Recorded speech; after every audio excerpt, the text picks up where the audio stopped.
3, 2, 1, top. Top. Vous multipliez par? Ok, par 10, il y en a qui suivent un peu. On va reprendre en marchant. Ce matin, c'est sport?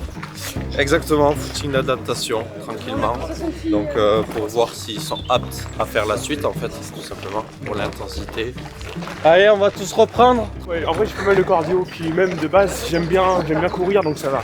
Honnêtement, la course, je ne vais pas trop avoir de difficulté. C'est une des bases du métier de militaire, hein. Tous les jours on fait sport le matin.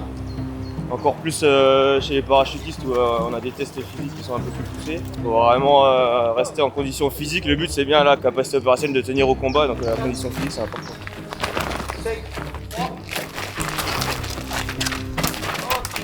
Ok, super. C'est bon. Allez, si t'avais pas ça.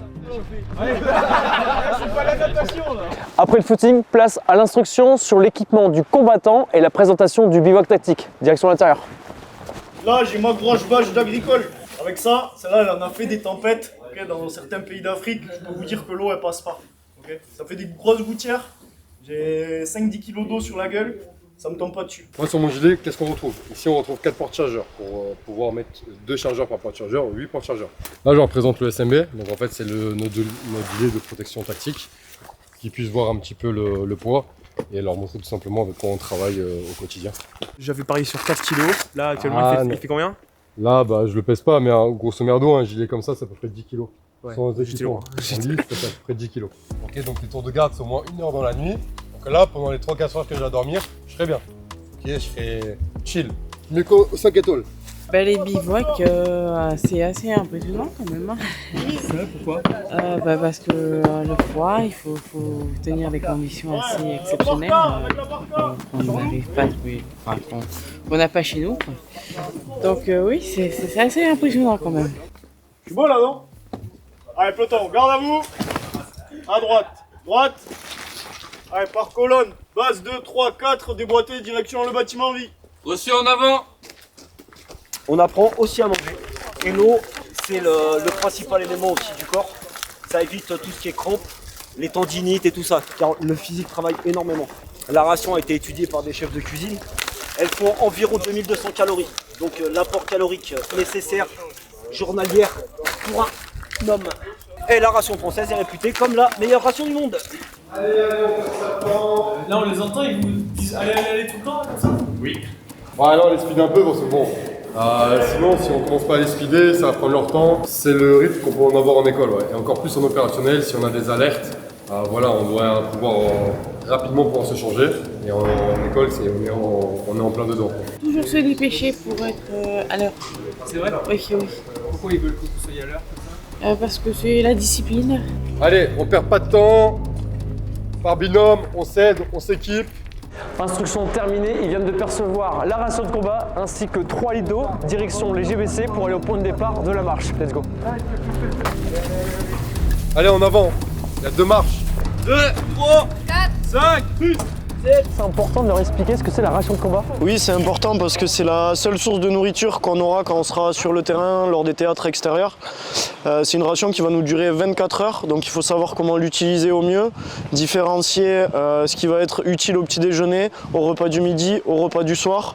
Garder la soupe pour le soir, par exemple, quand on a été mouillé, qui commence à faire froid, c'est important. Et garder les barres chocolatées ou les barres protéinées pour les efforts physiques, comme la marche qu'ils vont pas tarder à faire, dans ces petites poches, c'est important aussi. Vous allez voir, grosso modo, c'est le footing qu'on a fait ce matin, d'accord? Sauf que là, vous avez les sacs, vous avez l'armement. Le PAM, c'est un contrôle qu'on fait, c'est les initiales de personnel, armement, matériel. Okay, donc le personnel, on va dire, ça va plus être à la charge du chef de groupe, voir le nombre et l'état de son personnel. S'il n'a pas perdu un mec en route, ça peut arriver, ou s'il n'a pas un personnel qui est blessé. Le A, ça va être l'armement, donc s'il n'y a pas eu des dégradations sur l'armement, des pertes. Et le matériel, ça va être de façon générale, tout ce qu'on va avoir au niveau optique, transmission ou matériel individuel du combattant, le casque, les poches des sacs, ce genre de choses. D'ici 2 minutes, on va partir.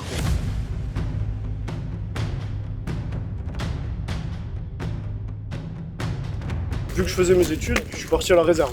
Une fois que je suis arrivé à la réserve, j'ai fait 3 ans et demi de réserve. Là, la réserve, c'est un bon compromis. Ça te permet de prendre en maturité. Tu fais des choses qui t'aguerrissent un peu plus. Tu vois, par exemple, moi, j'étais comme toi, tardé. Tu suis parti en sentinelle à Paris, je suis parti en sentinelle à Montpellier, tu vois. Souvent les stagiaires ils se disent qu'on est un peu né militaire, que pour nous c'est facile. Faut bien leur faire comprendre qu'on est des êtres humains comme eux, qu'on a été des jeunes comme eux, qu'on a commencé comme eux avec les mêmes difficultés. Que si nous on est là aujourd'hui, c'est pas insurmontable pour eux. Donc il faut qu'ils serrent les dents, qu'ils persévèrent. Il y en a pour tous, c'est peut-être pas le bon moment maintenant, ça veut pas dire que ça le sera jamais. Il faut juste les guider, leur en faire prendre conscience et espérer que ça marche. On est là et pour eux et pour nous. Le jour où ils veulent s'engager, au moins il n'y a pas de déçus et il n'y a pas des personnes qui partent au bout de 2 mois ou 3 mois. Voilà, ils savent vraiment à quoi s'attendre et ils ne sont pas déçus de voir comment ça se passe. Allez, c'est bon, 32 ? Allez, 33 en avant. Là, on récupère les hommes pour qu'ils les mettent en sécurité. On va tous les attacher ensemble jusqu'à nous les redonner le lendemain matin.